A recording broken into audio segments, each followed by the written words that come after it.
अगर आप मेरी बात से सहमत होंगे तो देखिए, दरअसल अखिलेश यादव के हाथ में भले ही समाजवादी पार्टी की बागडोर रही, 2012 में वो मुख्यमंत्री बने उत्तर प्रदेश के, लेकिन और बीच बीच कई दौर उन्होंने देखे जिसमें कई जगह, ज्यादातर जगह जो है वो खुद को सफल साबित नहीं कर पाई। पहला मौका है उनके राजनीतिक इतिहास में, करियर में, कि उन्होंने अकेले अपने दम पर, अपनी रणनीति पर खुद को नेताजी साबित कर दिया है। देखिए, ये पहला मौका नहीं है। हाँ 2012 में अगर सरकार बनी थी तो माननीय राष्ट्रीय अध्यक्ष जी के कारण ही बनी थी। हाँ। इसको कोई भुला नहीं सकता है, क्योंकि उन्होंने जब साइकिल यात्रा, रथ यात्रा निकाली तो उसमें जो अपार जन समर्थन मिला था, तभी हाँ। हम 2012 में हाँ। सत्ता में पहुंचे थे। लेकिन ठीक है, उस समय नेताजी का आशीर्वाद था, पार्टी काफी मजबूत थी। बीच में परिस्थितियां ऐसी हुई जिसके कारण हम थोड़े परेशानी हमें सामना देखना पड़ा। लेकिन ये उन लोगों के मुंह पे तमाचा है जो ये बोलते थे कि सपा बसपा दोनों गई, कहानी पूरी हो गई, ये तो अंदर ही एसी में बैठ के राजनीति करेंगे, बाहर पब्लिक सुनते नहीं है, ये है वो है, तमाम आरोप लगाते थे। लेकिन ये शायद तब ये भूल गए थे कि 43 सीट वाली समाजवादी पार्टी विधानसभा में 111 हो जाती है। जबरदस्ती सीट में लेता हूँ, उसकी चर्चा नहीं होती है, लेकिन सत्ता में जो आता है दोबारा उसकी चर्चा होती है। कोई बात नहीं, चलता है।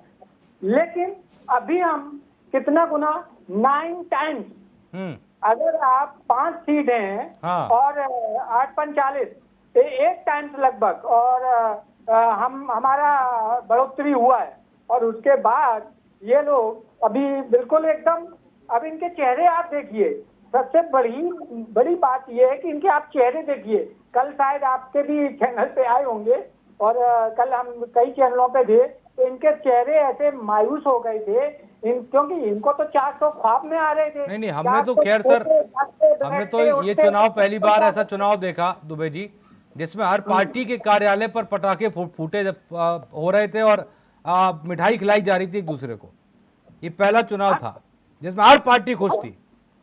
बिल्कुल सही कह रहे हैं। सरकार भी खुश थी, मतलब जो बीजेपी के गठबंधन, और भले ही इनकी खुशी कम हो गई लेकिन हर तरफ खुशियां थी। पहला चुनाव था। नहीं, जनता ने एक चीज कि अहंकार रावण का भी नहीं रहा। तो माननीय प्रधानमंत्री जी, आप भी अहंकार मत करिए। और आप अहंकार करोगे तो हम तोड़ देंगे। तो उनने अहंकार तोड़ दिया। इसी से आपने याद किया, आपने राम जी का जिक्र किया। और देखिए कितना संजोग बने। ये ऐसे ही नहीं हुआ। इन्होंने बोला, इनके राष्ट्रीय अध्यक्ष ने, अरे वो कृष्ण मंदिर मथुरा हमारे उसमें है ही नहीं। भगवान ने बोला कि चलो तुम हमें निगलेक्ट कर रहे हो, हम तुम्हें ही निगलेक्ट कर देते हैं। उन्होंने कहा हम अपने वंश में ही जाते हैं। और भगवान अपने वंश में वापस आ गए और उन्हें बम्पर जीत दी है। दूसरा, हम राम को लेके आए हैं। अरे तुम्हारी बुद्धिहीन हो गए हो, तुम लोगों को इतना अकल नहीं है। माँ सरस्वती इनके जुबान पे बैठ गई और सब विनाश किया। अरे तुम कभी इंसान कभी भगवान को ला सकता है। अरे तुम बोलते ठीक है, हमसे जितना हुआ हमने भगवान के मंदिर के लिए किया है। और इसमें संदीप वर्मा जी, एक सेकंड में प्रदीप भाई जी के पास चलूंगा जरा। हम भगवान को लेके आए। दूसरा, तीसरा अहंकार देखिए आप।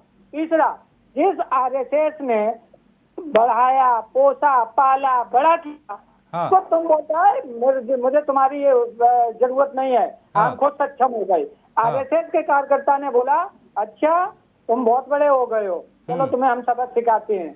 फटाक सीना आरएसएस ने भी सबक सिखाया। ठीक है सर, जवाब ले लेता हूँ।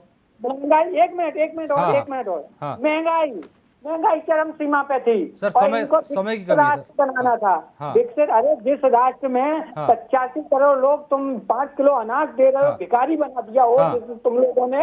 वो बेचारे अपने स्वाभिमान के लिए लड़ाई तो लड़ेंगे ना। ठीक है सर जी, आप अहम सवाल ये कि यहाँ से अगला जो रोल है समाजवादी पार्टी का इंडिया गठबंधन के अंदर किस तरह का होने वाला है, और अगला स्टेप जो होगा वो क्या होगा? अगर हमारी कोशिश रहेगी कि हम सरकार बनाएं, सभी लोगों से बातचीत होगी। अगर परिस्थितियां ऐसी बनती हैं कि जहां सरकार बनाने में हमें आसानी हो जाएगी और बात बन जाएगी, तो हम सरकार फॉर्म करेंगे। और अगर परिस्थितियां ऐसी नहीं बनती हैं तो हम एक मजबूत विपक्ष के तौर पर अपना धर्म निभाएंगे, इसमें कोई दिक्कत नहीं है। और हाँ। सरकार की जो नीतियां हैं जो जनता के फेवर में है, हम उनकी तारीफ करेंगे, और जो जनता के फेवर में नहीं है हम बेशक उनके लिए संघर्ष करेंगे और वो जनता के हितों के लिए सरकार से दबाव डाल के उनसे काम करवाएंगे हाँ। ताकि जनता को राहत मिल सके। हाँ